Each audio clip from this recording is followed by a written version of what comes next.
Hey guys, welcome back to my channel. My name is Danny and I am a Special Victims Unit detective. I have been a detective for about 3.5 going on 4 years now. Before that, I was a patrol officer, and before I became a police officer, I worked as a correctional officer in the prison that is out here.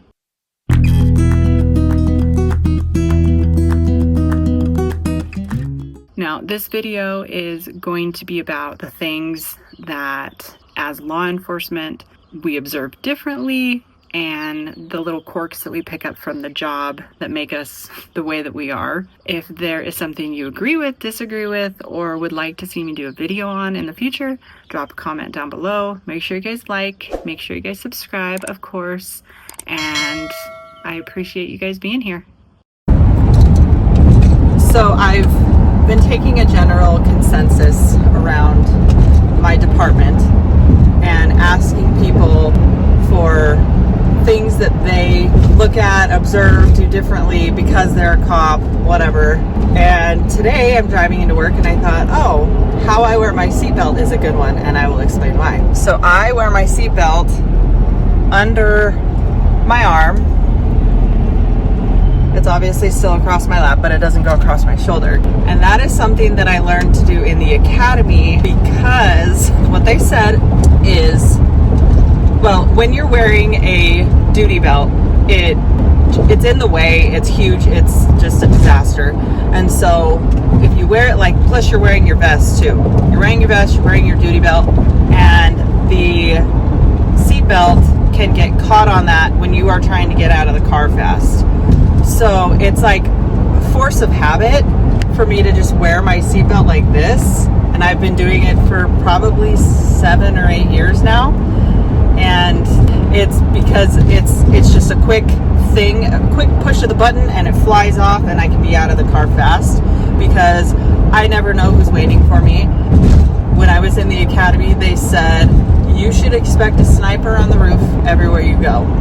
So when I pull into pretty much anywhere, I usually scan the roofs just as a habit. It's kind of weird, but that's something that's weird that I do because I'm a police officer. And I don't know that anybody else that I work with wears their seatbelt like this, but it's much faster and much easier for me to get out of the car quickly in case I need to address a threat, which of course that's not happening ever really for me, but you never know. You always got to be ready. Anyway, it's a beautiful day today. I get to wear my plain clothes because I have some appointments that I have to go to. So I'm wearing my court attire today. But let me know if you guys have any weird quirks or weird things that you guys do that, weird, that's relative coming from me. But let me know down in the comments if there's anything that you do that other people don't do that is for a specific reason, and what that reason is.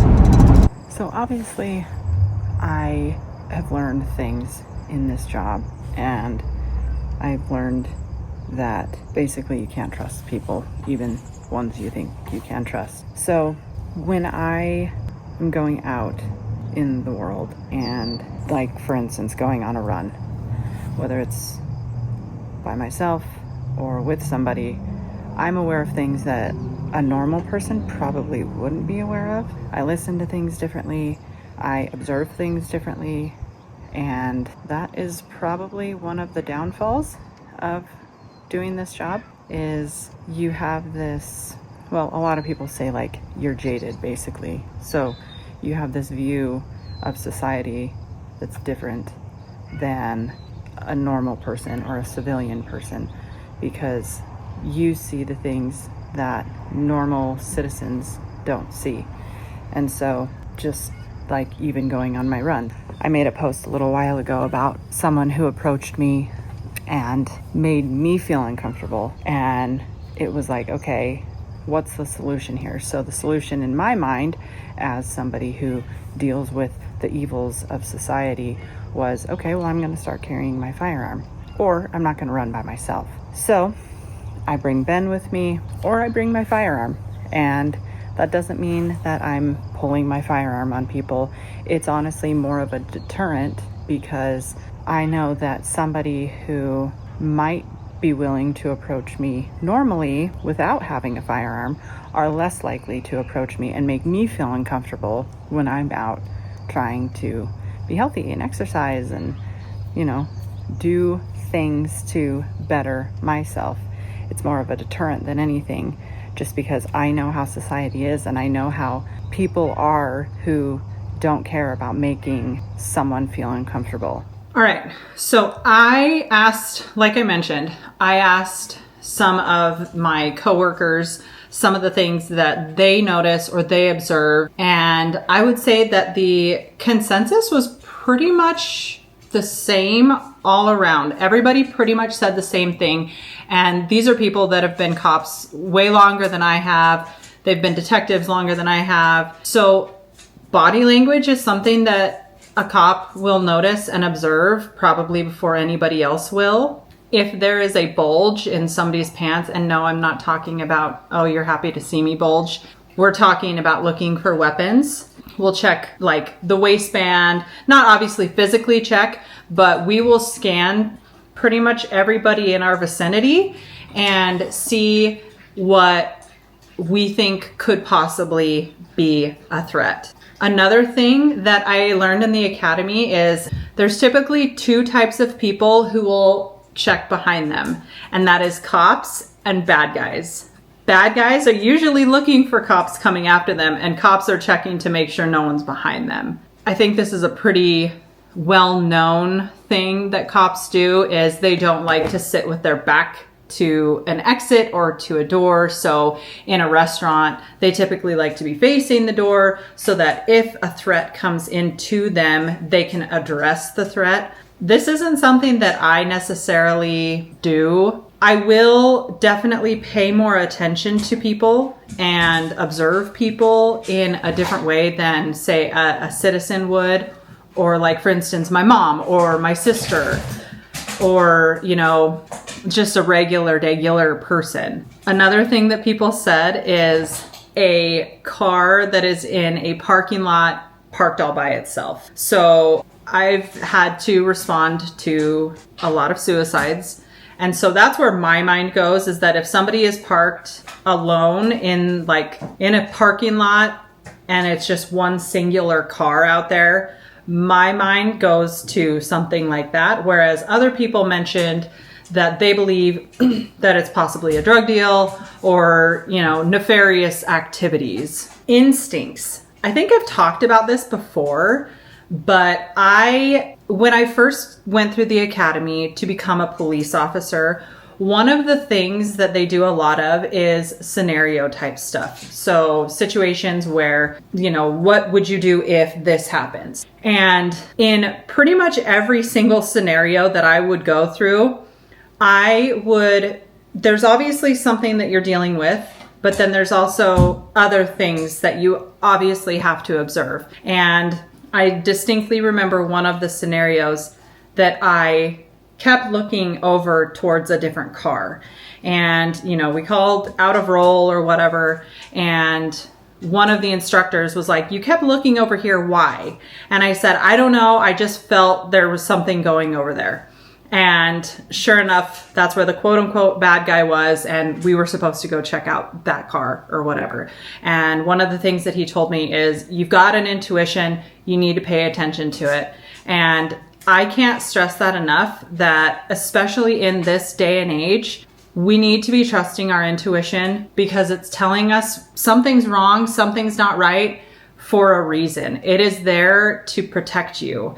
And a lot of us don't know how to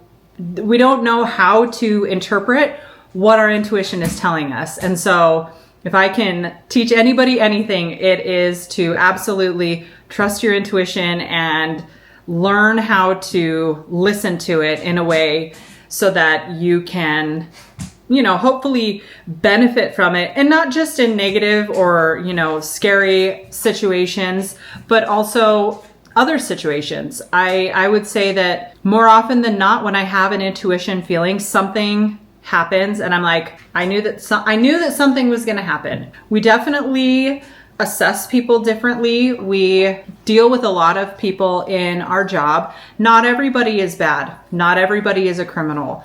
Not everybody that comes to us is a suspect. I would say I deal more with victims than I do suspects. And I would say that it definitely can make you assess people and assess their intentions more doing this job than just the average person.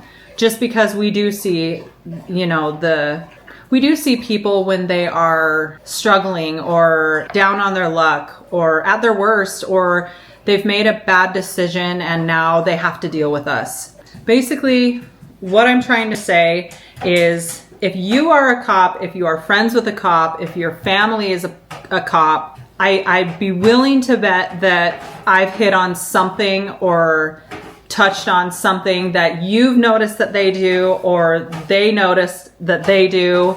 Let me know down in the comments if this was something that is news to you guys, or if these are things that you kind of already knew ahead of time. And let me know if you like this video. Give me a thumbs up, give me a follow, give me a share, and I'll continue to do these videos and do little educational things if I can here and there and day in the life. And yeah, thanks guys. Also, something that I thought of is we notice when there's something out of place. Perfect example is myself and my husband. We went to walk to the mailbox yesterday, and there was a car in our neighborhood that we haven't seen before and was definitely strange to be in our neighborhood. And we walked to the mailbox, we came back from the mailbox, and we both instantly just cued in on, who is this person? Why are they here? What are they doing? And I think part of that just comes with the job of doing years of patrol work and getting called to those types of calls, the suspicious vehicle calls or the suspicious person calls. You can tell when somebody doesn't belong somewhere, especially in neighborhoods, when you know the people that are in your neighborhoods. And it's not a neighborhood that's by a store or something like that. We don't live near any stores or anything like that. So there's no reason for any random people to be walking through our neighborhoods, looking at, camera situations and looking at cars and just kind of making these weird observations. It definitely is something that we are hyper aware of and we're hyper focused about. And, it sends up little red flags, and we notice these odd kind of behaviors that somebody wouldn't necessarily notice. We're like neighborhood watch. Heightened neighborhood watch is a good way to describe living in a neighborhood with a police officer. But I'm curious, do people who are normal citizens or, not law enforcement or first responders, do you guys think like, oh man, I live next to a cop, this is awful? Like, I'm just kind of curious because we are both police officers. We've been police officers the whole time we've known each other. And so we don't really know anything different. So I'm kind of curious what people think. Let me know in the comments. Here's a bonus one. Tell me it was range day without telling me it's range day. I'll go first. Those just came out of my pockets.